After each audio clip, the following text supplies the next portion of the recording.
하나님의 큰 은혜의 축복이 여러분 가운데 풍성하길 간절히 축원합니다. 하나님께서 성막과 그것에 관련된 기구 또 제사장의 의복 등에 대해서 말씀하시고 모세에게 안식일에 대해서 말씀하셨습니다. 13절에 너희는 나의 안식일을 지키라 그랬습니다. 이게 하나님과 백성 사이에 대대로 표징이 될 거라 그렇게 말씀하셨어요. 이스라엘은 그래서 이 안식일을 잘 지켜서 하나님께 순종하는 삶의 증거로 안식일을 지키는 걸 삼았어야 되는 거예요. 안식일을 잘 지키는 게 내가 하나님께 순종하는 삶을 사는 겁니다 라는 그런 증거로 나타나는 겁니다. 보여지는 겁니다. 또 안식일을 통해서 하나님의 은혜와 복을 체험해야 했어요. 안식일의 시간에 이 안식일이라는 게 또 시간에 여유가 많아서 그렇잖아요. 쉬는 날이니까 시간적인 여유가 너무 많아서 자기가 하고 싶은 일을 마음껏 할 수도 있어요. 하지만 하나님은 그날을 거룩하게 지키라고 했어요. 시간이 많으니까 뭐 내가 하고 싶은 건 이것저것 다 할 수 있지만 하나님은 그러지 말고 거룩하게 지키라 그렇게 말씀하셨는데 하나님은 이 안식일을 뭐라고 표현하셨냐면 오늘 성경에 나의 안식일이라 그렇게 말씀하셨어요. 그러니까 안식일의 주인은 누구냐? 하나님이세요. 안식일의 주인이 하나님이시기 때문에 그날은 하나님의 뜻대로 살아야 되는 거예요. 하나님의 뜻대로. 하나님은 어떤 분이시냐? 13절에 보니까 너희를 거룩하게 하는 여호와라 그랬습니다. 하나님은 우리를 거룩하게 하시는 분이에요. 하나님은 우리가 거룩하게 되길 바라세요. 여러분 한 사람 한 사람이 거룩해지길 바라세요. 삶도 마음도 생각도 모든 것이 다 거룩해지기를 원하시는 분이 하나님이세요. 그래서 안식일을 지키면 어떻게 되느냐? 너희에게 거룩한 날이 된다 라고 그렇게 말씀하셨습니다. 안식일은 하나님께서 엿새 동안 일하시고 일곱째 날에 쉬신 날이에요. 쉬면서 하나님께서 지으신 세상을 바라보면서 기뻐하셨어요. 그리고 우리가 지키는 안식일 주일은 그런 날인 거예요. 하나님을 생각하고 나를 지켜주시고 보호해주신 그 은혜를 더 많이 기억하는 날이에요. 안식일이에요. 주일이에요. 그렇다고 안식일을 제외한 나머지 날은 하나님을 기억하지 않아도 되느냐? 또 그렇게 하나님이 말씀하시는 것이 아니에요. 엿새 동안 하나님의 도우심으로 우리는 또 열심히 살아야 되는 거예요. 일상의 일을 통해서 하나님께서 나를 이렇게 돕고 계시는구나 하는 것을 깨달아야 되는 거예요. 그러다가 안식일에는 모든 세상의 일들을 다 내려놓고 하나님께 우리가 집중하는 날이에요. 말씀의 위로를 주시는 하나님, 나를 토닥여 주시는 하나님, 그 하나님을 만나는 날이에요. 하나님으로부터 위로를 받으니까 기쁠 수밖에 없겠죠. 하나님이 주시는 위로가 있으니까. 하나님의 은혜로 가득 채워지니까 자연히 우리는 거룩해질 수밖에 없는 거예요. 그래서 하나님께서 나에게 임하시는 것을 느끼게 되니까 더더욱 우리는 하나님의 자녀라는 것을 깨닫게 되는 거예요. 나는 하나님의 자녀. 우리가 무관심하게 거룩한 날을 무시해서는 안 됩니다. 하나님의 거룩한 날을 무시하는 것은 하나님을 무시하는 것과 똑같아요. 어떤 사람은 그렇게 얘기를 해요. 아니 목사님, 꼭 주일에 교회에 가지 않고 내가 개인적으로 성경을 연구하고 말씀대로 살려고 노력하면 되는 건 아닌가요? 뭐 이렇게 얘기하는 사람도 있어요. 아니 코로나 때도 영상으로 다 했잖아요. 아니 그냥 내가 알아서 하면 안 될까요? 열심히 할게요. 막 그렇게 얘기를 해요. 하지만 여러분, 주님은 교회를 세우셔서 우리의 신앙의 구심점을 두게 하셨어요. 내 신앙의 어떤 중심이 되는 축을 마련해 주셨다는 거예요. 그러니까 우리는 이 거룩한 날 교회에서 하나님 앞에 나와 예배드리면서 하나님의 거룩하심을 힘입어 나도 거룩해지는 그러한 귀한 주의를 우리는 정말 목숨 걸고 지켜야 되는 거예요. 하나님은 안식일을 지키지 않는 사람은 죽일 것이라고 했어요. 그 백성 중에서 끊어질 거라고 했어요. 강력한 처벌을 규정을 두셨어요. 여러분 살벌하죠? 이 안식일을 안 지키면 죽일 것이다. 백성 중에 끊어질 것이다. 이 시대에는 정말 하나님이 그러한 처벌제도 구약시대 때는 하나님께서 행하셨어요. 근데 이 말씀의 분명한 뜻이 뭐냐면 반드시 이 날을 지키라는 거예요. 반드시 지켜라.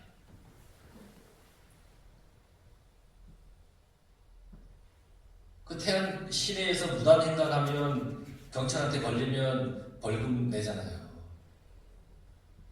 그 법규를 안 지키면 이 강력한 처벌이 있으니까 사람들은 다 어떻게 해요? 가만히 서 있다 파란불 돼야 건너가요. 물론 어쩌나 미치한 어떤 몇몇 사람은 그냥 지나치기도 합니다만 강력한 처벌 규정을 둔 이유는 뭐냐면 그거 반드시 지키라는 거예요. 반드시 지켜라. 안식일을 지킨다는 것은 하나님의 백성임을 나타내는 것이에요. 안 지키면 내가 하나님의 백성이 되기를 거절한다는 뜻이에요. 안식.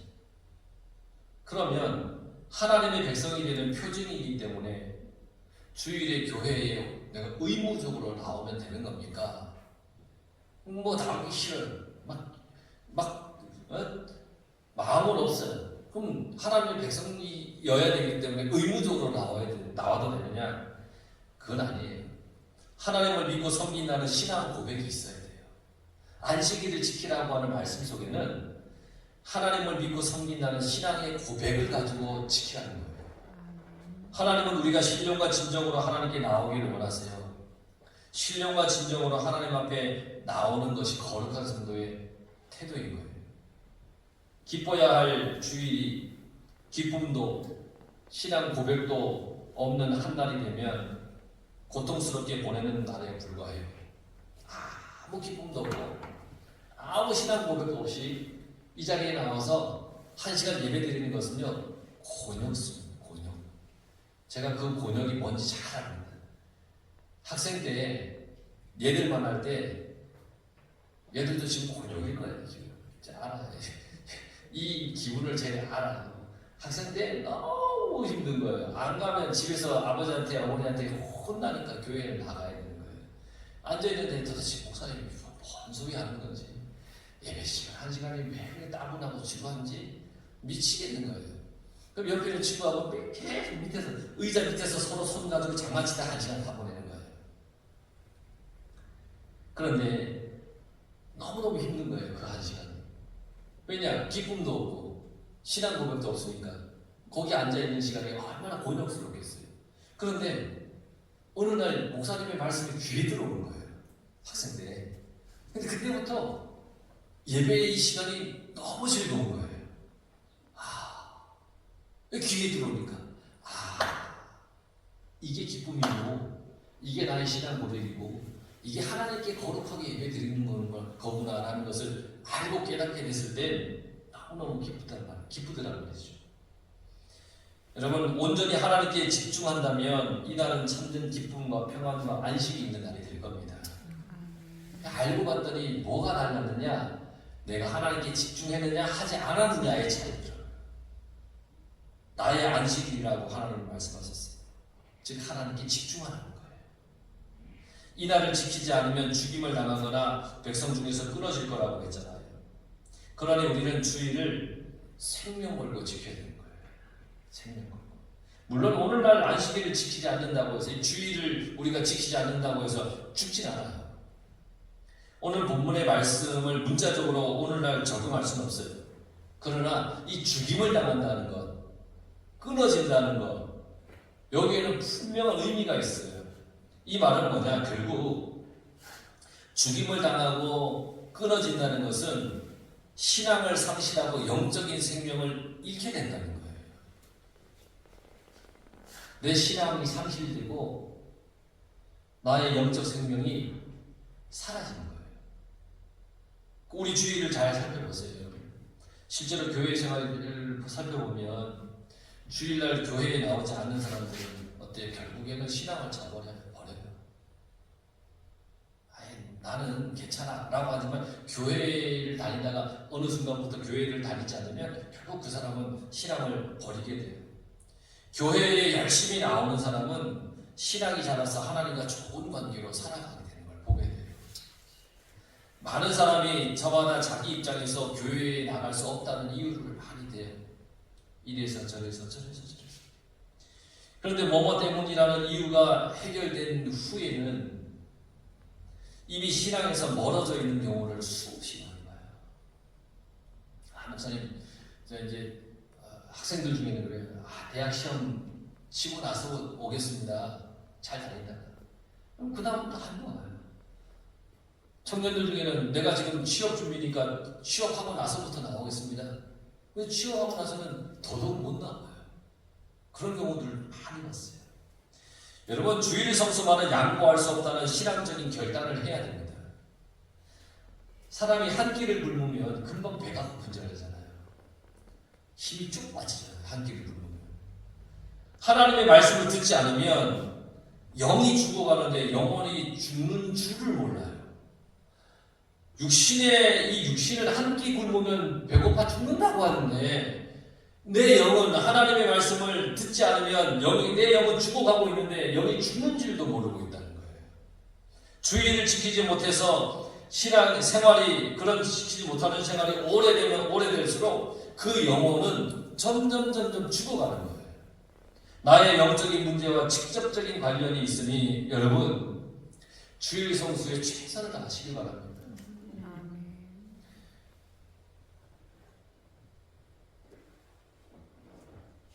18절에 보면 하나님께서 시내산에서 모세에게 모든 말씀을 마치신 후에 돌판에 친 10계명을 적어주셨어요. 이것을 써주신 이유는 뭐냐? 그걸 지키라는 거예요. 하나님이 친히 써주신 거예요. 그거 지키라는 거예요. 지키라는 거예요. 뭐 예를 들어서 제가 어떤 성경 구절을 쫙 써서 여러분 중에 누군가에게 이거 제가 쓴 거예요 하고 딱 드리면 보자마자 아니 목사님 주셨냐 하고 쓰레기통에 버리십니까? 최소한 그래도 한 1년 정도는 들고 있지 않겠습니까? 한 달밖에 안 되겠습니까?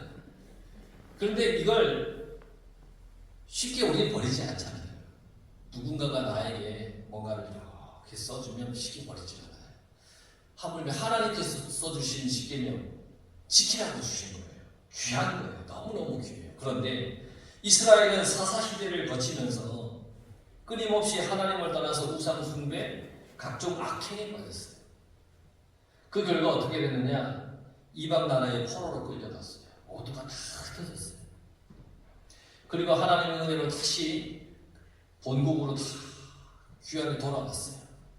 하지만 여전히 이들은 하나님의 율법을 온전히 지키지 못했어요. 이들이 이렇게 하나님의 말씀을 지키지 못하는 이유는 하나님이 친히 써주신 그 말씀이 그들의 마음에까지 새겨지지 않아서라는 거예요. 마음에까지. 돌판에 새겨주신 하나님의 말씀을 마음에까지 새겼다면, 그 마음에까지 새겼다면 하나님께서 말씀하신 그 근본 정신을 잊지 않고 다 지켰을 거예요. 부단히 노력했을 거예요. 마음에 새겼다는 거예요. 하나님은 예레미야를 통해서 새 언약을 주실 것을 약속하시면서 그것을 마음에 새기라고 하셨어요.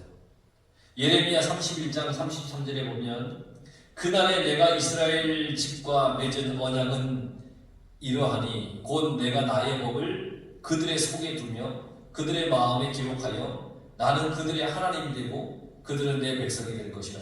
여호와의 말씀입니다. 그들의 마음에 기록하여. 바울은 이렇게 얘기했어요. 고린도후서 3장 3절에 너희는 우리로 말미암아 나타난 그리스도의 편지니 이는 먹으로 쓴 것이 아니요 오직 살아계신 하나님의 영으로 쓴 것이며 또 돌판에 쓴 것이 아니요 오직 육의 마음판에 쓴 것이라. 마음판. 하나님께서 우리에게 주신 새 언약은 우리의 마음에 새겨야 됩니다. 하나님의 말씀을 내 마음에 새겨야 됩니다. 마음에 새기면 기억할 수 있습니다. 마음에 새기면 그걸 끄집어낼 수 있습니다. 적용할 수 있습니다. 어느 순간에도 그걸 끄집어내어서 힘을 얻을 수가 있는 겁니다. 우리는 하나님의 말씀을 이 땅에서 이루며 살아가는 사람들입니다. 그러니 모든 하나님의 말씀을 마음에 새겨서 그 말씀대로 살아가려고 해야 합니다. 그럴 때 우리는 이 세상에서 빛과 소금 같은 사람으로 살아갈 수가 있는 겁니다. 하나님의 마음을 내 마음에 거룩한 나를 거룩하게 잘 지키며 살고, 그리고 하나님의 말씀을 늘 마음에 새기며 살아가십시오. 그래서 하나님께 칭찬받는 그런 우리 모두의 삶이 되길 간절히 축원합니다.